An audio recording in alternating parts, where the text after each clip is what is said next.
حضرت خواجہ غریب نواز سید معین الدین حسن سنجری چشتی اجمیری رحمۃ اللہ علیہ۔ سفر ہند کے دوران آپ کا گزر علاقہ سبزوار سے ہوا۔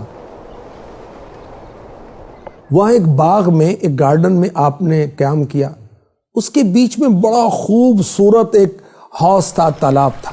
یہ تالاب تھا حاکم سبزوار کا، بڑا ظالم بد مذہب شخص، عقیدہ اس کا ٹھیک نہیں تھا۔ باغ میں آتا تو شراب پیتا اور نشہ کرتا اور شور مچاتا۔ غریب نواز رحمۃ اللہ علیہ نے اس حوض سے وضو کیا، نوافل پڑھے۔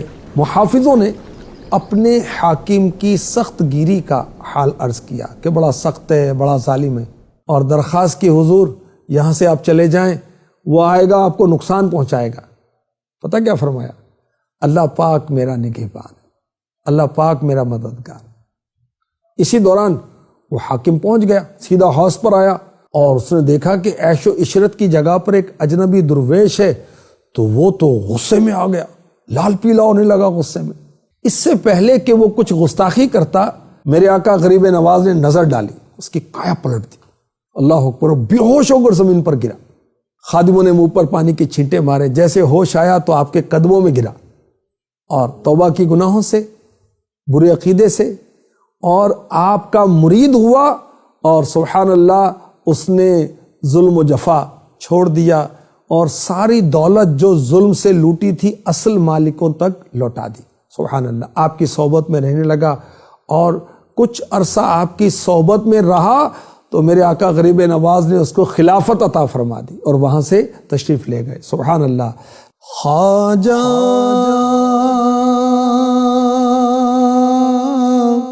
میرے خواجہ، میرے خواجہ، خواجہ میرے خواجہ۔ آپ کا نام ہے حسن، آپ ہیں نجیب الطرفین، حسنی حسینی، یعنی والد اور والدہ دونوں کی طرف سے آپ سید ہیں، اور 537 سنہ ہجری بمطابق 1142 سنہ عیسوی میں سجستان یا سیستان کا علاقہ، یہ پاکستان اور ایران کا بارڈر ہے، وہاں پر سنجر میں آپ کی ولادت ہوئی۔ اور آپ کے القابات کیا ہیں؟ معین الدین، خواجہ غریب نواز، سلطان الہند، وارث النبی وغیرہ۔ آپ کا سلسلہ نسب جو ہے وہ کیا ہے؟ سبحان اللہ، سید معین الدین حسن بن سید غیاث الدین حسن بن سید نجم الدین طاہر بن سید عبدالعزیز۔ ایک مجذوب بزرگ جو ہیں ان کا نام تھا حضرت ابراہیم قندوزی رحمۃ اللہ علیہ، ان کی آپ نے خدمت کی۔